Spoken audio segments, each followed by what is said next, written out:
الحمد لله نحمده ونستعينه ونستغفره ونؤمن به ونتوكل عليه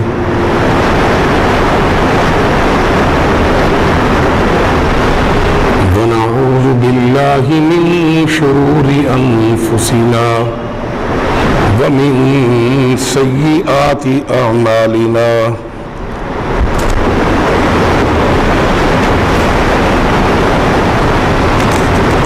من يهده الله فلا مضل له ومن يضلله فلا هادي له ونشهد أن لا إله إلا الله وحده لا شريك له ونشهد أن سيدنا وسندنا وشفيعنا وحبيبنا وكريمنا وشفاءنا وشفاء صدورنا وطبيبنا وطبيب قلوبنا ومولانا محمدا عبده ورسوله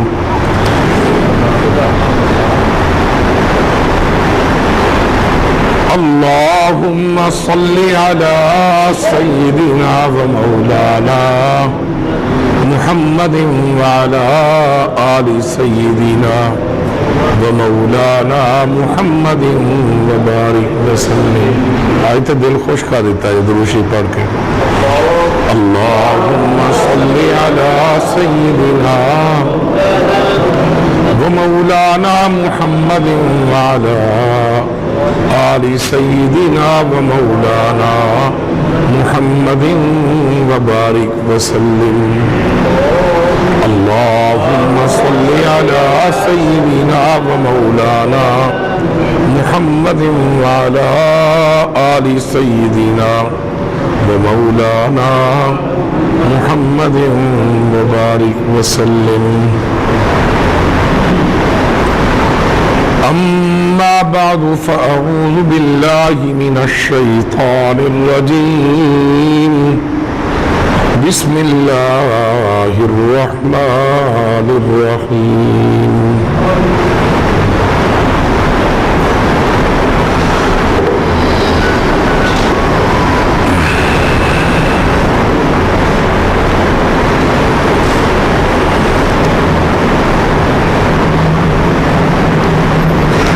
للذين أحسنوا في هذه الدنيا حسنة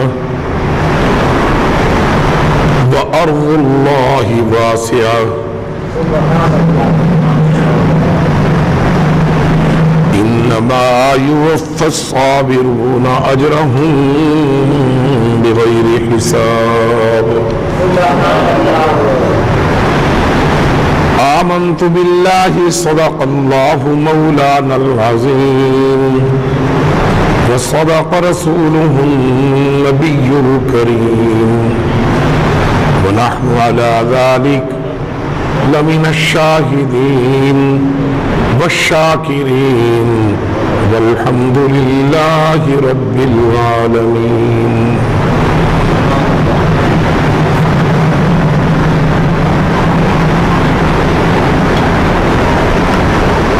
پچھلے جمعہ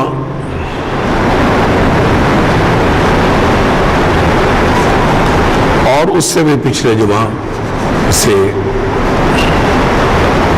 ایک عنوان مستقل چل رہا ہے.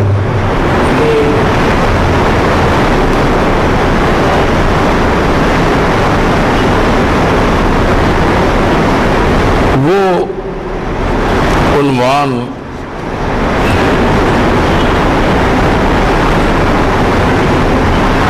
لاؤ کانو کی رکھا ہے. کانو لاؤ.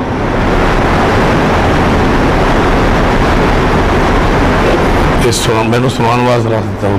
آواز لائی ہوئی تھی. میں بڑی دیر تک رولے میں پیا جانا. میرے کو آواز کا نہیں آ رہی. تو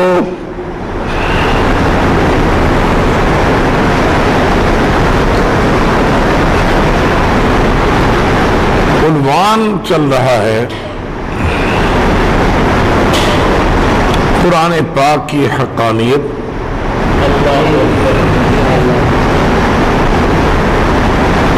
اور اس کے گرد و پیش کے حالات، جس میں آپ نے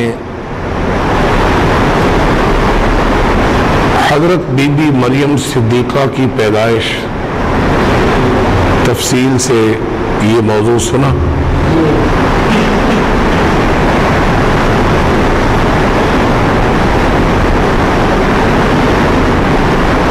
پھر اس کے بعد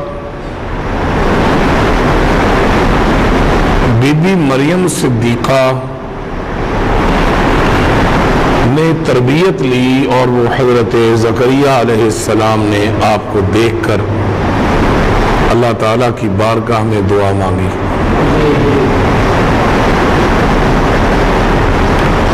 پھر اللہ تعالیٰ نے ان کو بھی بیٹا حضرت یحییٰ کے نام پر تجویز فرمایا اور دیا بھی۔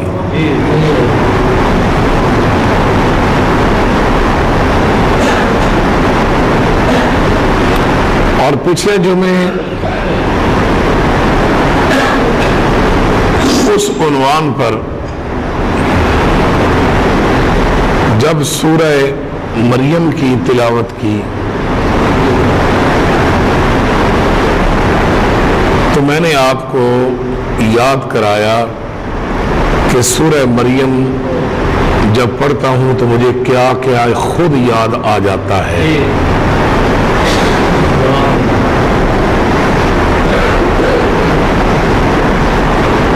پھر میں نے اپنے دل کی باتیں بھی آپ کو بہت ساری سنائیں، ذاتی اپنے دکھڑے بھی بیان کیے۔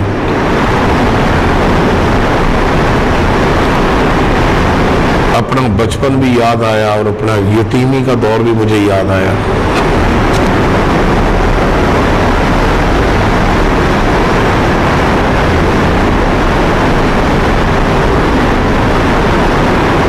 پھر ہم ہجرت حبشہ کی طرف بڑھے۔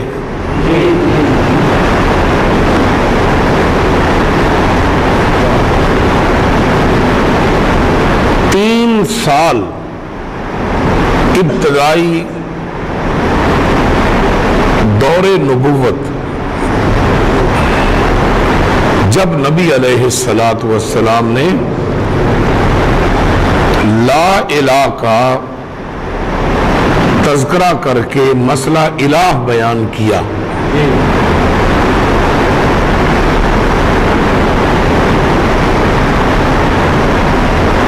اور اس دوران جو آپ صلی اللہ علیہ وسلم کو تکلیفیں دی گئیں اور پریشان کیا گیا،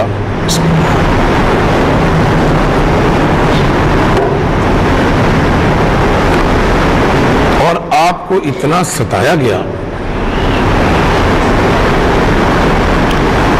کہ نبی علیہ السلام آپ نے حکمت عملی کے تحت اپنے ایمان لانے والے اصحاب جو تھے ان کو یہ سمجھایا کہ تم نے عبادات کھلم کھلا نہیں کرنی، تم نے عبادات چھپ کر کرنی۔ یہ میری بات بڑے آرام سے سمجھیں، یہ تحمل سے سمجھنے والی باتیں ہیں۔ تم نے عبادات چھپ کر کرنی ہے، اور کسی نہ کسی پہاڑ کی گھاٹی میں چلے جایا کرو اور وہاں کو وقت مقرر کر لیا کرو کہ اتنے ٹائم پر ہم نے جمع ہونا ہے، اور اس جگہ پر جمع ہو کر تم قرآن پاک جو مجھ سے سن دیتے ہو چھپ کر وہ ایک دوسرے کو سنایا کرو۔ یہ نقشہ ذرا ذہن میں لائیں، وہ تصور کریں، وہ ایک دوسرے کو سنایا کرو ایمانیات، اور اس کے ساتھ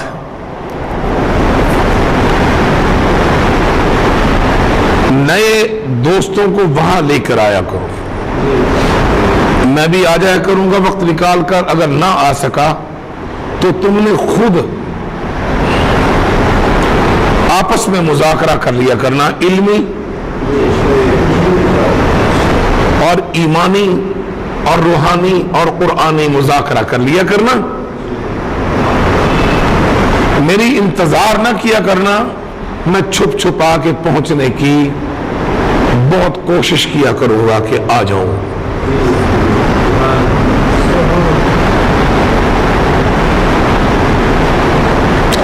ان لوگوں کی لسٹ میں اگر ابھی سارے افراد نہیں آئے تھے,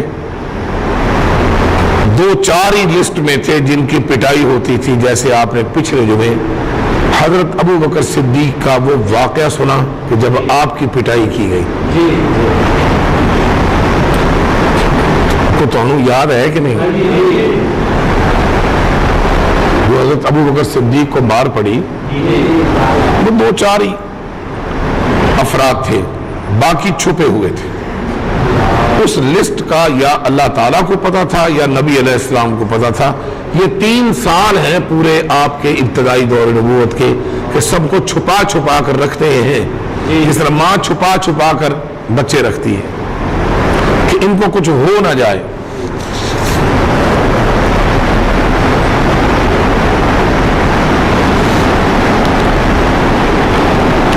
اب ایسی حالت میں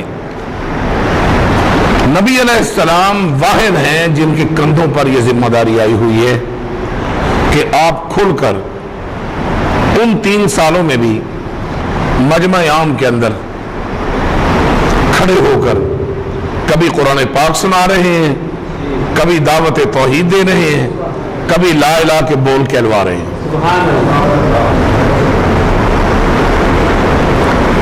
یعنی اندازہ کریں آپ کی حکمت عملی, تدبر, فراست, ترتیب تبلیغ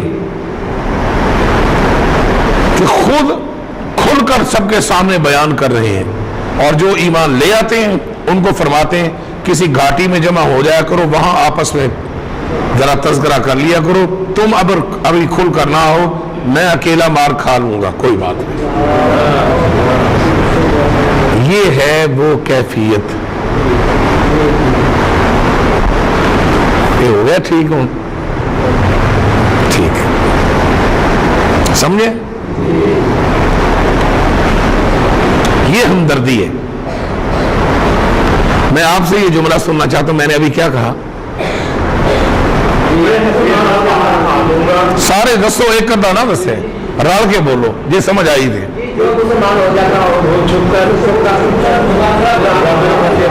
اس کو کیا فرماتے؟ میں اکیلا مار کھا لوں گا, تم ابھی نہ کھاؤ, تم ابھی اس قابل نہیں ہو.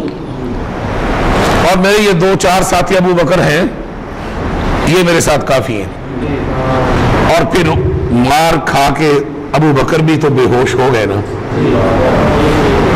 یہ حالات چلتے رہیں یا نہیں؟ اب ان حالات میں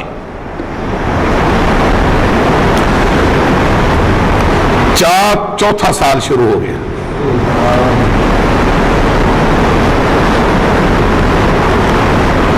چوتھے سال میں پھر یہ سلسلہ چلتا رہا اور ساتھ ہی سورہ کہف نازل ہوئی. سورہ کہف کا شان نزول تو کچھ اور ہے نا.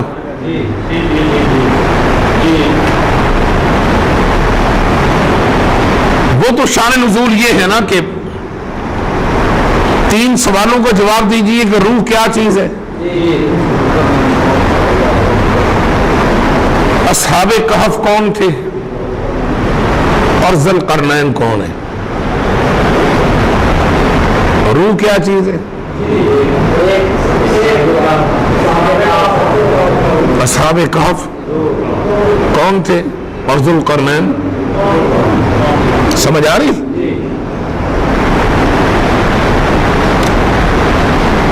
اب جب یہ 3 سوال آئے تو اس کے جواب میں یہ صورت آئی. یہ چوتھے سال کے آخر میں اب اللہ تعالیٰ نے ذہنی طور پر تیاری کروانی شروع کر دی. اشاروں کے ساتھ جواب دیا جا رہا ہے 3 سوالوں کا. پھر سمجھ رہے ہیں؟ جواب دیا جا رہا ہے 3 سوالوں کا کہ روح کیا ہے، اصحاب کہف کون ہے اور ذوالقرنین کون ہے. جواب وہ دیا جا رہا ہے اور ساتھ کچھ نئی بات بھی سمجھائی جا رہی ہے کہ تیاری رکھو. جیسے مثال کے طور پر آپ مجھے پوچھیں کہ کل کہاں گئے تھے تو میں آپ کو جواب دوں لاہور گیا ہوا تھا، رات کو آ گیا ہوں میں، لیکن تم تیاری رکھو کہ کل کو محفل نعت ہے. سوال تم نے کیا کیا تھا کہ کل، جواب میں نے کیا دیا، لیکن ساتھ تیاری کیا کرا دی. سوال کیا گیا کہ روح کیا چیز ہے، ذوالقرنین کون ہے، اصحاب کہف کون ہے. تو اللہ تعالیٰ فرماتا ہے روح فلاں چیز ہے، ذوالقرنین فلاں ہیں، اصحاب کہف فلاں ہیں. اور اصحاب کہف جب اپنی قوم کے شرک سے تنگ آ گئی تو ان کے معبودوں کو اور قوم کو چھوڑ کر وہ علیحدہ جا کر ہجرت کر کے ایک جگہ پر بیٹھ گئے. میں نے ان کے لیے بھی راستے کھول دیے. تیاری رکھنا، تم نے بھی نکلنا ہے اب مکہ مکرمہ سے. ان کو اور ان کے معبودوں کو چھوڑ کر میں نے تمہارے لیے بھی راستے کھول دینے ہیں.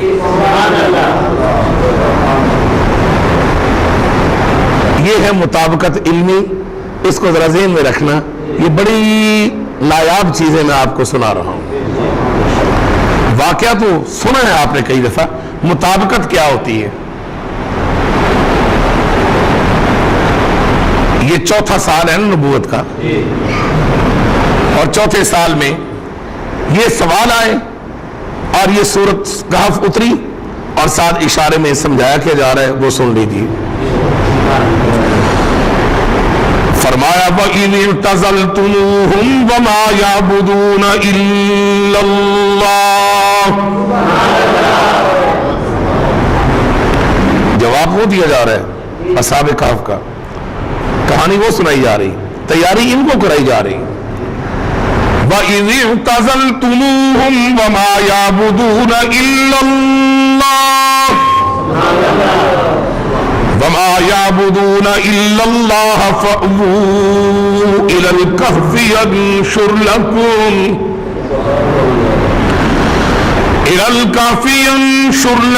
رَبُّكُمْ مِنْ رَحْمَتِهِ وَيُهَيِّئْ لَكُمْ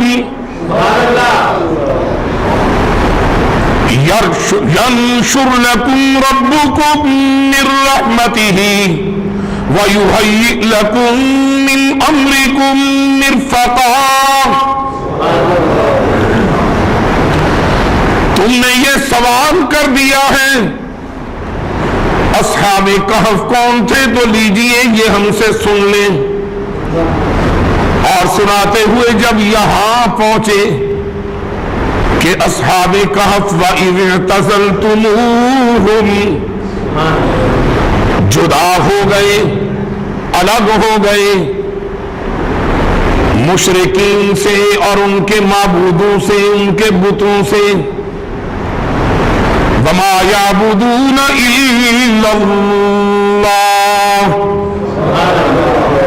ان کے معبودوں سے جدا ہو گئے جن کو وہ اللہ کے ماں سوا پوجا کرتے تھے. تو فَأْوُوا إِلَى الْكَهْفِ، آپ پہنچے پہاڑ کے غار میں،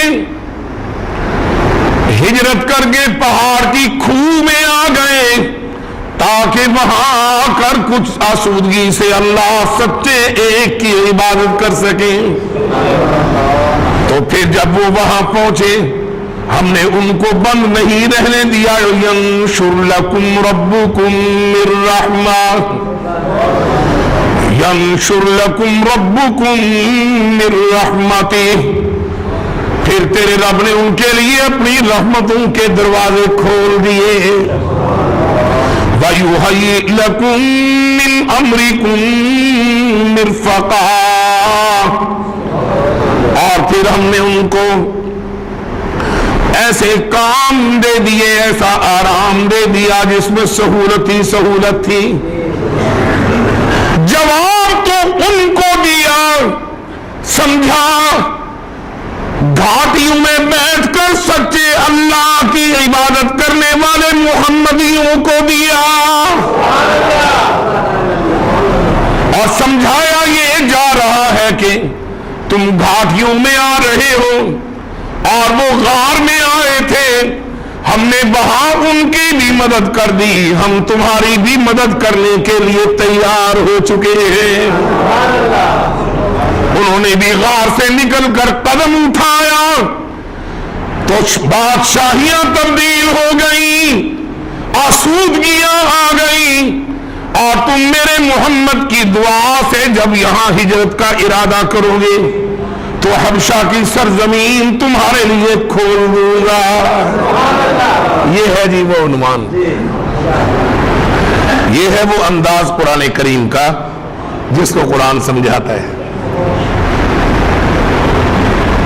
اور پھر ان کو اس انداز میں بھی سمجھا دیا, اس انداز میں بھی ان کو سمجھایا کہ اب تم نے گھبرانا نہیں ہے, ہم نے وعدہ کر لیا ہے. آپ کہہ دیجئے میرے پیغمبر علیہ السلام, قل یا عبادی الذین آمنوا, قل یا عبادی الذین آمنوا اتقوا ربکم للذین احسنوا فی هذه الدنیا حسنہ وارض اللہ واسعہ. آپ ذرا قدم تو اٹھائیے, حبشہ کی طرف چلنے کا ارادہ تو کیجیے. وَأَرْضُ اللَّهِ وَاسِعَةٌ, ہم نے وہاں جتنی بھی نعمتیں رکھی ہوئی ہیں وہ سب تمہارے قدموں میں ڈھیر کرنے والے ہیں. وَأَرْضُ اللَّهِ وَاسِعَةٌ إِنَّمَا يُوَفَّى الصَّابِرُونَ أَجْرَهُمْ بِغَيْرِ حِسَابٍ. تم نے صبر و شکر کے ساتھ جو چند سال یہاں گزار لیے, اب تمہارے لیے نہ کوئی قید ہوگی نہ کوئی بند ہوگا. قید و بند اب تمہارے لیے کوئی مشکل نہیں رہے گی. رحمت دو عالم صلی اللہ علیہ وسلم, آپ نے ایک دن آخرکار دیکھا کہ پٹائیاں بہت زیادہ ہو گئیں, مار زیادہ پڑنے لگ گئی ہیں, ستائے زیادہ جانے لگے ہیں, تو آپ صلی اللہ علیہ وسلم نے ایک قافلہ تشکیل دیا 16 افراد پر مشتمل. کتنے افراد؟ 16 افراد پر قافلہ یہ مشتمل تھا جس کی تشکیل فرمائی. رقیہ کے شوہر عفان کے بچے, کہو سبحان, کہاں چلا گیا میں؟ رقیہ کے شوہر, عفان کے بچے,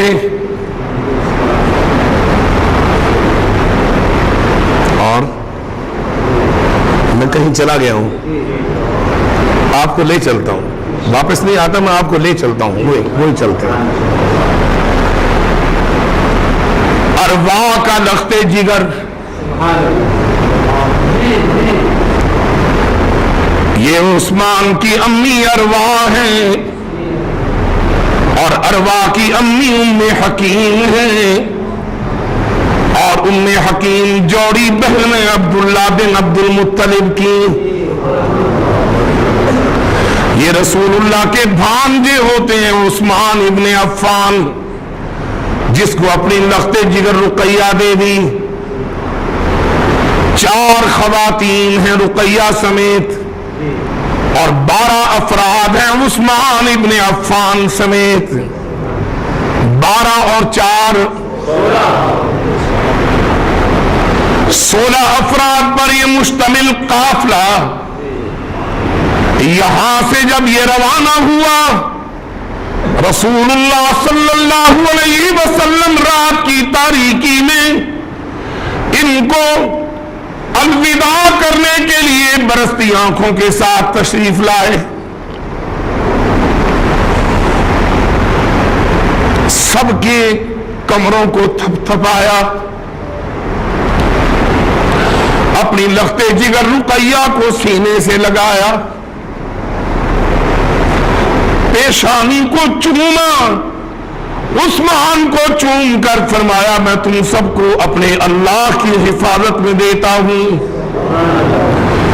اور قرآن کریم کی آیت مبارکہ سے یوں گویا ہوئے فَاللَّهُ خَيْرٌ حَافِظًا وَهُوَ أَرْحَمُ الرَّاحِمِينَ.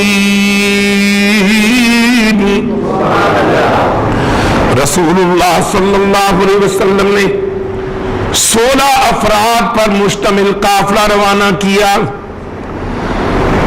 قافلہ روانہ ہوا تو بحر احمر, سرخ سمندر, اس کی بندرگاہ, اس کا ساحل شعیبیہ پر پہنچ کر جب سامنے دیکھا تو 2 کشتیاں لنگر انداز تھیں. ان کشتیوں میں جگہ مل گئی اور یہ اگلے صبح اور شام کے بعد حبشہ کی سرزمین پر جا اترے. اور اس سے پہلے مکہ مکرمہ کے اندر ان کی تلاش شروع ہو گئی. گھاٹیوں کو چھان مارا, جب کچھ نہ مل پایا گھبرا کر اعلان کیا کہاں ہے, اللہ کے رسول سے پوچھتے ہیں تو رسول اللہ صلی اللہ علیہ وسلم فرماتے ہیں کہ یہ تو میرے اللہ کو معلوم ہے کہ وہ کہاں ہے.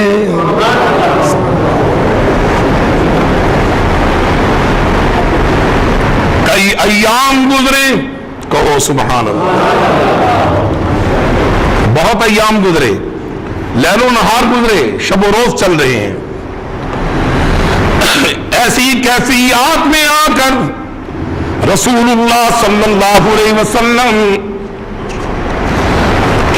مکہ مکرمہ میں کعبہ کے صحن میں اسی شان کے ساتھ تشریف لاتے ہیں. کبھی کعبہ میں تلاوت کر رہے ہیں اور کبھی آپ صلی اللہ علیہ وسلم کعبہ کا طواف کرتے ہیں. یہی کیفیات ہیں. ایک دن آنا ہوا, آج تو جم گھٹا ہے, آج تو بڑا رش ہے کعبہ میں, بڑا ہجوم ہے, صفیں بھری پڑی ہیں, دل بھرنے کی جگہ نہیں. رؤسائے مکہ, سرداران قریش, رئیس زادے یہاں جمع ہیں, ہجوم ہے. آپ صلی اللہ علیہ وسلم, انسانی فطرت کا تو تقاضا ہے نا کہ گھبرا جاتے کہ یہ آج ہجوم زیادہ ہے, لیکن داعی کے لیے استقامت کا ہونا ضروری ہے. داعی کے پیچھے راتوں کا جاگنا ضروری ہے. داعی کے پیچھے اللہ کے تعلق کی مضبوطی کا خزانہ اور سرمایہ ہونا ضروری ہے. اور رسول اللہ کو تو ان چیزوں میں کوئی بھی کمی نہیں تھی. آپ صلی اللہ علیہ وسلم نے جب دیکھا کہ آج کعبہ بھرا پڑا ہے تو آپ صلی اللہ علیہ وسلم بڑی شان بے نیازی کے ساتھ تشریف لائے. یہ بٹھاؤ ان کو, یہ کیا ہو گیا ان کو, میرے لیے مسئلہ نہ کھڑا کیا کرو, جہاں جگہ ملے وہاں بیٹھ جایا کرو. یہ کس نے کہا ہے کہ بعد میں آ کر گردنیں پھلانگ کر آ گیا ہو؟ یہ تو آداب کے بھی خلاف ہے اور سنت کے بھی خلاف ہے. اللہ مجھے آپ کو سمجھائے. میں بھی آپ سے بھی زیادہ گیا گزرا تھا, مجھے بھی بڑوں کے جوتوں میں بیٹھ کر آیا ہے. انہیں کے جوتوں میں بیٹھ کر میں نے آداب سیکھے, آپ بھی آداب سیکھیں. ہائے میرے اللہ,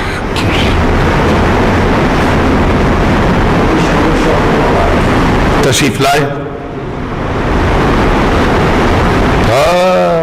آج تو بھائی بھرا پڑا ہے اور خوب وقار کے ساتھ کھڑے ہوئے اور کھڑے ہو کر بڑے ہی گرجدار انداز کے ساتھ وہ حجازی لہجہ بس شروع کر دیجیے. اور کیا شروع کیا؟ قرآن کا حصہ سورہ نجم. فرمایا بسم اللہ الرحمن الرحیم والنجم اذا ہوا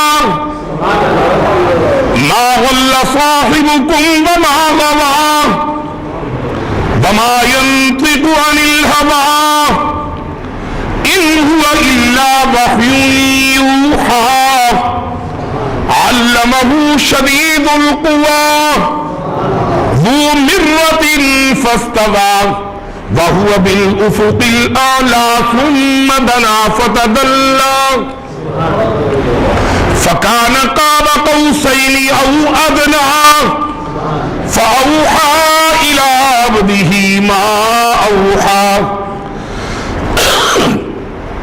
ما كذب الفؤاد ما راى افتمارونه على ما يرى وَلَقَدْ رَآهُ نَزْلَةً أُخْرَى عِنْدَ سِدْرَةِ الْمُنْتَهَى عِنْدَهَا جَنَّةُ الْمَأْوَىٰ. ہجوم اگشت بدنداں متحیر حیرانگی کے عالم میں سماعت کر رہا ہے. سب سنتے جا رہے ہیں اور رسول اللہ صلی اللہ علیہ وسلم سناتے ہی جا رہے سورہ نجم. اور سورہ نجم کے آخر میں پہنچے سارا مجمع رو رہا ہے, آنکھوں میں آنسو ہے. اور رحمت دو عالم صلی اللہ علیہ وسلم سورہ نجم کی آخری آیت پڑھتے ہیں کہ فَاسْجُدُوا لِلَّهِ وَاعْبُدُوا. بس یہ پڑھنا تھا تو ساتھ ہی حضور سجدے میں چلے گئے اور پورا ہجوم پورا مجمع ہزاروں کی تعداد میں جمع ہے. سارے کے سارے بغیر کسی سوچے سمجھے جلدی سے سجدے میں پڑ گئے. اللہ کے رسول نے لمبا سجدہ کیا, پھر اٹھ کر کھڑے ہوئے, حیرانگی کے عالم میں دیکھا. ایک سچے دائی کی آواز میں جو درد ہوتا ہے نا, جو غم ہوتا ہے نا, وہ پھر منتقل ہو جاتا ہے, وہ پھر ایک جگہ پر جمع نہیں رہتا, رکا نہیں رہتا. دائی کا درد منجمد نہیں ہوا کرتا, دائی کا درد چلتا رہتا ہے. کل کے فجر کے درس قرآن میں نے مولانا الیاس دہلوی رحمہ اللہ پر بات کی تھی. کل یا آج؟ کل. وہ اسماعیل کا بیٹا, وہ محمد کا بھائی, وہ سہارنپور مظاہر علوم سے چلا اور کہاں نظام الدین میں آیا اور اس آباد مرکز کو آباد کرنے کی جہد کی, اور پھر مرکز کو آباد کرتا ہوا دلوں کو ہی آباد کر گیا. اور وہ کہاں سے چلا اس درد کو لے کر, آج روئے زمین کے ہر کونے میں اس کا درد پہنچا ہوا ہے, جمع ہوا نہیں. وہ تو رقیق درد ہے جو پتلا ہے, جو چلتا ہی رہتا ہے, کہیں جمتا نہیں ہے. رسول اللہ صلی اللہ علیہ وآلہ وسلم کا یہ جب حال سنا تو اگلے دن پھر ان کے خصوصی قافلے لوگوں کے گھروں میں پہنچے کہ یہ ہم سے کیا ہو گیا کل, یہ کل سجدے میں چلے گئے, یہ تو ایک اللہ کے سامنے سر بسجود ہوئے, یہی تو ہمارا جھگڑا ہے جو ابو بکر کو بھی مارا تھا, نہیں یاد؟ جو ابو بکر کو بھی مارا تھا, وہ محمد کریم کو بھی بے ہوش کیا تھا, اس کے گلے میں چادر ڈال کر گھسیٹا تھا, اس پر اوجڑی بھی ڈالی تھی. یہ تو سارا جھگڑا یہی تھا. ہم تو خود ہی اس کا شکار ہو کر ایک ہی سجدے میں چلے گئے. اور مل کر بغاوت کرنے, پھر بغاوت کر دی. اور یہ بات کسی سننے والے نے اگلے دن سفر کرتے ہوئے حبشہ میں اس قافلے جہاں غسل تک یہ بات پہنچا دی. اور جا کر بتایا عثمان مبارک ہو، سارا مکہ ہی سر بسجود ہو گیا اور مسلمان ہو گیا، جبکہ یہ بات ایسے بولو ایسے نہیں تھی۔ یہ مسافری بھی کیا عجیب چیز ہے، یہ بے وطن ہونا بھی کیا جاں غسل ہے، یہ دیار غیر میں جا کر دن رات کا کٹنا یہ بھی کتنا مشکل مراحل میں سے ایک اہم مرحلہ ہوتا ہے۔ سوچا کہ اب وطن کی راہ لیتے ہیں، وطن کو چلتے ہیں، یہ پھر آپ پہنچے، ابھی ایک دن کی مسافت باقی تھی اور رسول اللہ صلی اللہ علیہ وسلم مطمئن ہیں کہ میری بچی اور میرا داماد اور باقی حضرات 14 باقی افراد، یہ کل 16 افراد وہاں مطمئن زندگی گزار رہے ہیں، لیکن رسول اللہ کو اللہ نے یہ غیب کا علم نہ ہونے دیا کہ وہ تو تیرے قریب آ گئے ہیں۔ میری بات سمجھ آ رہی ہے؟ بتائیے غیب کس کے پاس ہے؟ ایک دن کی مسافت پر جب مکہ مکرمہ رہ گیا تو کسی نے بتایا کہ وہ تو حالات اسی طرح ہیں، ہمیں کسی نے غلط بتایا۔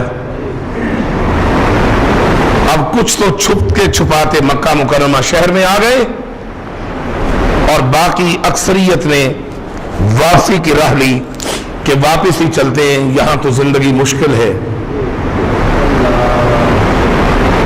اب جو آ گئے تو پھر ان کی وہ دھنائی انہوں نے کی اور وہ پٹائی کی اور وہ ظلم و جور ان پر برسا اور اس کا شکار ان کو کیا گیا کہ ہر وقت شتم رسیدہ اور مجروح رہنے لگے، زخمی پڑے ہوئے ہیں اور کوئی پرسان حال نہیں۔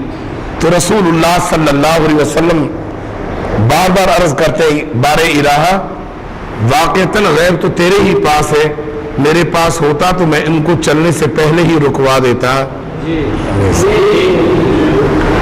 یہ کیا ان کے ساتھ سلوک ہو گیا؟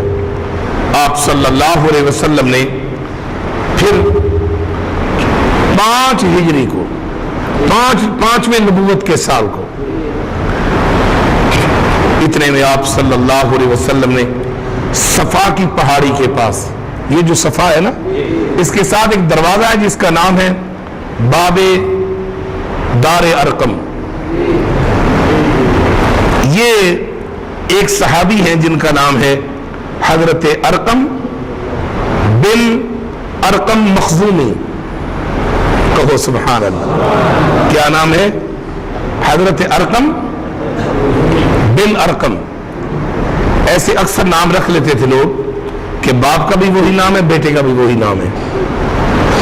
حضرت ارقم بن ارقم مخزومی، انہوں نے اپنا مکان پیش کیا کہ آپ اللہ کے رسول میرے گھر یہ صفا پہاڑی کے باہر دامن میں ہیں اور وہاں آپ آرام کے ساتھ تشریف لیا کریں، دوپہر کو لوگ سوتے ہیں قیلولہ کرتے ہیں، آپ تشریف لا کر ہمیں اللہ کا قرآن پڑھا دیا کریں۔ تو رسول اللہ صلی اللہ علیہ وسلم نے یہاں کلاسز نہیں، پڑھایا، سمجھایا، قرآن وہاں پھیلایا اور لوگ جمع ہونے لگے۔ یہیں پر آپ صلی اللہ علیہ وسلم نے اب دوسری ہجرت حبشہ کی تشکیل کی اور اس میں 83 مرد اور 19 عورتیں۔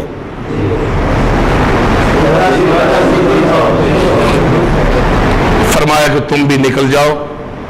پتہ چلا ہے کہ جو لوگ آئے تھے نا واپس، انہوں نے بتایا کہ حبشہ والے بہت اچھے ہیں، ان کا جو ملک ہے بادشاہ جس کا نام اسحمہ ہے، اسحمہ، کیا نام؟ اسحمہ، نجاشی کے نام سے بہت اچھا آدمی ہے اور وہ بڑا ہمدرد اور دل درد مند رکھنے والا ہے، تو آپ وہاں چلے جائیں۔ اب یہ سارے جب وہاں چلے گئے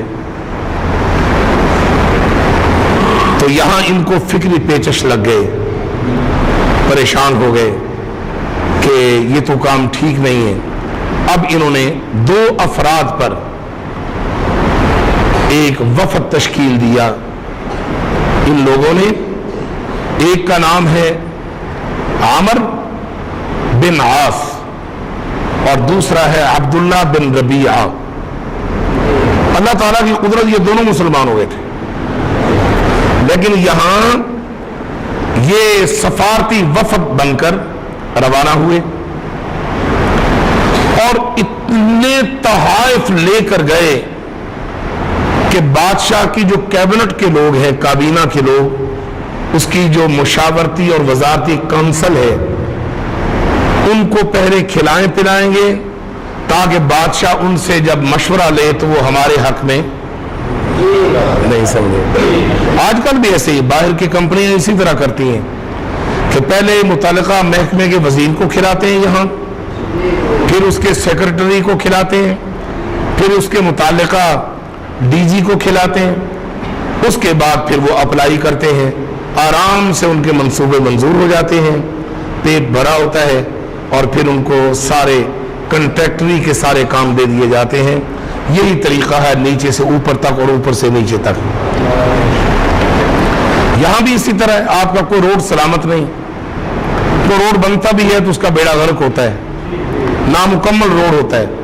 اس کی وجہ یہ ہے کہ ایم ایل اے سے لے کر نیچے تک سب کو متعلقہ لوگ کھلاتے ہیں اور ٹھیکے انہی کو دیے جاتے ہیں جو واپس انہی کی جیبیں بھر میں بس اللہ اللہ خیر صلی اللہ قوم کھائے خصموں کو. الیکشن آئے گا تو پھر دیکھا جائے گا، ایک دفعہ تو اپنا کھاؤ پیو موج اڑاؤ.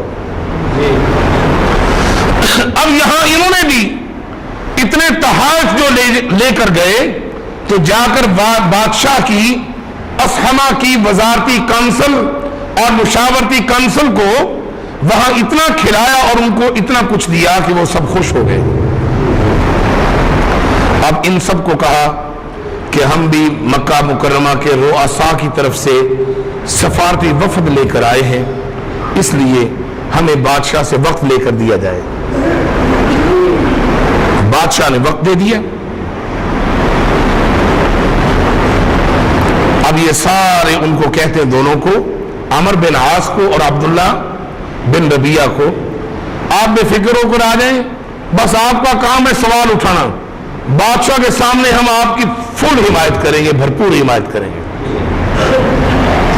اب یہ دونوں آئے تو بادشاہ نے کہا کہ کیسے آنا ہوا؟ کہتے ہیں جی یہ پہلے تو ہم آپ کے لیے ہدیہ لے کر آئے ہیں، یہ اتنا مال ہے، اتنی دولت ہے، اتنا ذہب ہے اور اتنی ہمارے پاس فضہ ہے، یعنی سونا اور چاندی، یہ آپ لے لیں، قبول فرمائیں. بادشاہ نے قبول کر لی. سفارتی آداب تھے، پورے کرنے تھے ان کے، اور سب کچھ رکھ لیا. یہ بڑے خوش. اور اس کے وزیر مشیر اشاروں کنایوں کے ساتھ کہتے ہیں ہو گیا نا قبول، بس ہوں تسی کھل کے کرو گل. اے جننے بھی پھنسے بیٹھے نا 83 مرد تے 19 عورتاں، یہ سارے پچھوں ہاتھ بن کے تھوڑے نال ٹوڑاں گے. بے فکر ہو جاؤ. کون سمجھ آئی جی؟ بادشاہ نے پوچھا کہ کیسے آنا ہوا. اب ان کا سٹائل دیکھیں کیا ہے. بادشاہ سلامت، ہماری قوم کے کچھ سر پھرے لوگ بے دین ہو گئے، اپنے مذہب کو خیر بات کہہ دیا. بادشاہ سلامت، آپ عیسائی ہیں، حضرت عیسیٰ ابن مریم کو اللہ کا بیٹا سمجھتے ہیں، وہ عیسائی بھی نہیں ہے. بادشاہ سلامت، یہود حضرت عزیر علیہ السلام کو اللہ کا بیٹا کہتے ہیں اور وہ اپنے آپ کو یہودی کہتے ہیں، یہود، اور یہ آنے والے یہود بھی نہیں ہیں. ہم لوگ ابراہیم علیہ السلام اور حضرت ہاجرہ اور حضرت اسماعیل علیہ السلام ان کے بت بنا کر کعبہ کے اندر رکھ کر پوجتے ہیں، اور ہم اپنے آپ کو ابراہیمی کہلاتے ہیں. وہ اس مذہب کو چھوڑ گئے ہیں، وہ کسی مذہب پر نہیں ہیں. وہ آپ کے بھی مخالف ہیں، وہ ہمارے بھی مخالف ہیں، وہ عیسائیوں کے مخالف ہیں، وہ یہود کے مخالف ہیں. بادشاہ سلامت ہم آپ کے پاس آئے ہیں، اگر وہ آپ کے ملک میں رہے ہم آپ کو حکومتی سطح پر اطلاع دینا چاہتے ہیں، وہ یہاں بھی گڑبڑ کریں گے، لوگوں کو اپنے ساتھ لگائیں گے، لوگوں کے اندر تبلیغ کریں گے، لوگوں میں واز کریں گے، اپنے جراثیم پھیلائیں گے، اور یہاں آپ کے دین سے لوگوں کو بے دین کریں گے، اپنے ساتھ وہ لگا لیں گے۔ ہم آپ سے درخواست کرتے ہیں ان کو گرفتار کیا جائے اور اپنے قافلوں، اپنے رضاکاروں اور اپنی فوج کے جلوہ میں ہمارے ساتھ روانہ کریں، اور ہم جانے سے پہلے بحر احمر کے کنارے پر شعیبیہ کی بندرگاہ پر اپنے ان لوگوں کو بلا لیں گے جو جہاز سے اترتے ان کو گرفتار کر لیں گے، پھر ہم جانے اور ہمارا کام جانے۔ بادشاہ نے اپنے دائیں طرف وزیروں کو دیکھا، سب کہہ رہے جی بالکل سر ٹھیک ہے، بالکل ٹھیک ہے، دے دینے چاہیے، گرفتار بھی کرنے چاہیے، وہ یہاں رہے تو وہ تو یہاں کے لوگوں کو بھی اپنے مذہب پر چلائیں گے۔ ادھر مشیروں کو دیکھا، مشیر سر بالکل ٹھیک، وہ مال لیا ہوا تھا نا، نہیں سمجھے، سر بالکل ٹھیک ہے، کمال ہے، دے دینے چاہیے سر، ویسے بھی حکومتاں رابطہ ہوں ہے، یہ سرداروں نے رابطہ کیا، کوئی معمولی گل تو نہیں ہے جناب۔ لیکن اللہ تعالیٰ نے کیا فرمایا تھا،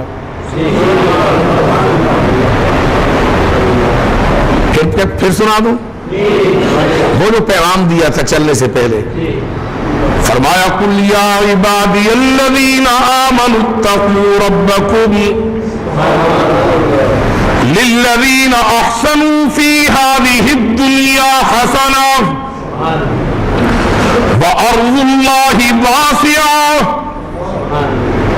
وَأَرْضُ اللَّهِ وَاسِعَةٌ وَأَرْضُ اللَّهِ وَاسِعَةٌ، اللہ کی زمین بڑی وسیع ہے، مکہ کی اس وادی کے اندر رہ کر مار کھا رہے ہو، میرے پیغمبر کی تشکیل لے کر نکلو تو صحیح، اللہ تمہاری رحمتوں کے دروازے کھول دے گا۔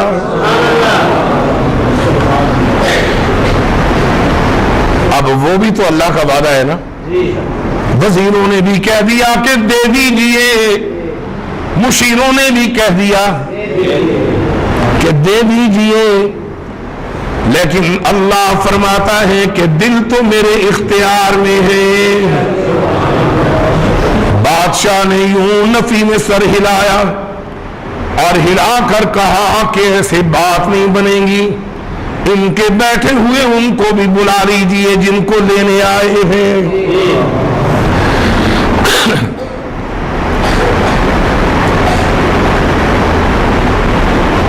جب ان کو بلاوایا تو گھبرائے نہیں، اطلاع تو مل گئی تھی کہ لینے کے لیے آئے ہیں، لیکن اس لیے گھبرائے نہیں کہ اللہ نے وعدہ کیا تھا کہ وَإِذِ اعْتَزَلْتُمُوهُمْ وَمَا يَعْبُدُونَ إِلَّا اللَّهَ فَأْوُوا إِلَى الْكَهْفِ ينشر لكم ربكم من رحمته ويهيئ لكم من امركم مرفقا۔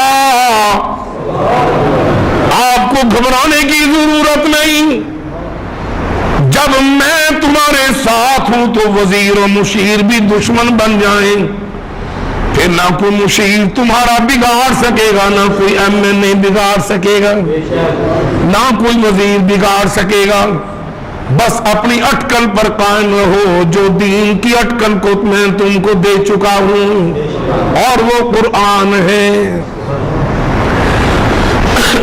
خوش ہوئے کہ اچھا ہوا، ہمیں بھی ہمارے نجاشی نے بلا ہی لیا، یہ اچھا ہو گیا۔ آپس میں مشورہ کیا تو حضرت عثمان ابن عفان رضی اللہ تعالیٰ عنہ نے اپنی جماعت کا متکلم علی کے بھائی جعفر بن نبی طالب کو بنا دیا اور ان سے کہا کہ آپ نے جلنا ہے اور آپ نے جا کر یہ ساری بات چیت کرنی ہے۔ وہ کہنے لگے کہ میں بھول بھی سکتا ہوں، کہنے لگے کوئی بات نہیں، بات بھولنے کی نہیں ہے، بات تو بولنے کی ہے۔ جب بولنے لگیں گے تو بھولا ہوا سبق وہ زبان پر آپ ہی جاری کر دے گا۔ گھبرانے کی بات نہیں ہے، یہ بے سر و سامانی کے عالم میں، یہ پرانے لباس میں، میلے کپڑوں میں، اور وہ اجرے لباس میں اور نئے کپڑوں میں بیٹھے ہوئے یہ آ رہے ہیں، اور سب نے آ کر جو بادشاہ کو سجدہ کیا تھا، اور یہ محمدی جماعت،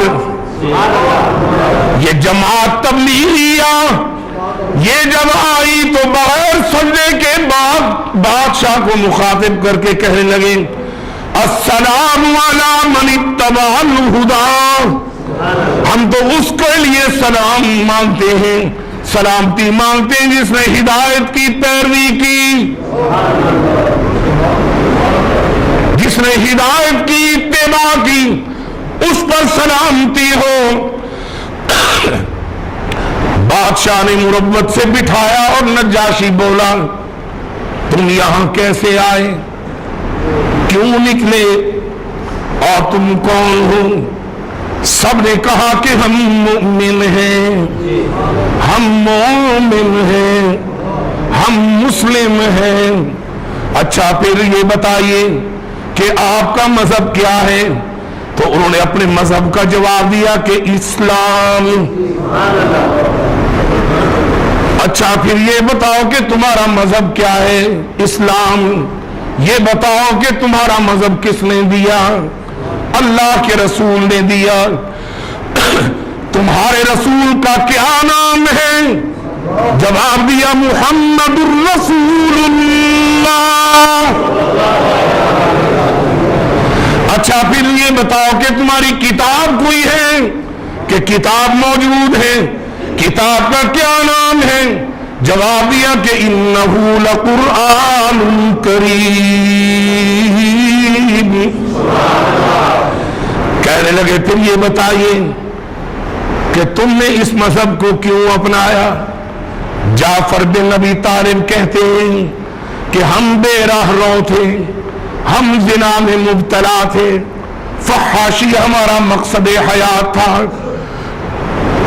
کپڑے اتار کر بالکل مادرزاد ننگے ہو کر کعبہ کا طواف کیا کرتے تھے، ایک دوسرے کے مال کو لوٹنا ہمارے لیے ایک بڑا خوبی کا عمل تھا، ہم لوگ بہت پریشانی پیدا کیا کرتے تھے، ہم راستوں میں بیٹھ کر لوٹنا بھی بڑا فخر سمجھا کرتے تھے، ہم نکاح کے بھی اتنے قائل نہیں تھے۔ بس پھر ایک اللہ کا پیغمبر مینارہ نور بن کر آ گیا، اللہ کی کتاب لے کر آ گیا، اس نے ہمارے لیے نکاح کو حلال قرار دیا، لوگوں کے مال کی حفاظت کرنے کا حکم دیا لوٹنے کی بجائے، راستوں پر بیٹھ کر رہزنی سے روک کر مسافروں کی خدمت کا شعار سمجھایا، اللہ کی کتاب ہم کو سمجھائی۔ نجاشی حیران رہ گیا، حیرانگی کے عالم میں کہنے لگا کہ مجھے یہ بتاؤ کہ تمہارے پاس وہ کتاب موجود ہے؟ کہنے لگے کہ کچھ موجود ہے۔ نجاشی کہنے لگا کچھ سناؤ تو صحیح۔ جعفر بن ابی طالب کہتے ہیں بسم اللہ الرحمن الرحیم، کاف ہا یا عین صاد، ذکر رحمت ربک عبدہ زکریا اذ نادى ربه نداء خفیا قال رب انی وہن العظم منی واشتعل الرأس شیبا ولم أكن بدعائك رب شقیا وإني خفت الموالي من ورائي وكانت امرأتي عاقرا فهب لي من لدنك وليا يرثني ويرث من آل يعقوب واجعله ربي رضيا۔ اور پھر آواز آئی یا زکریا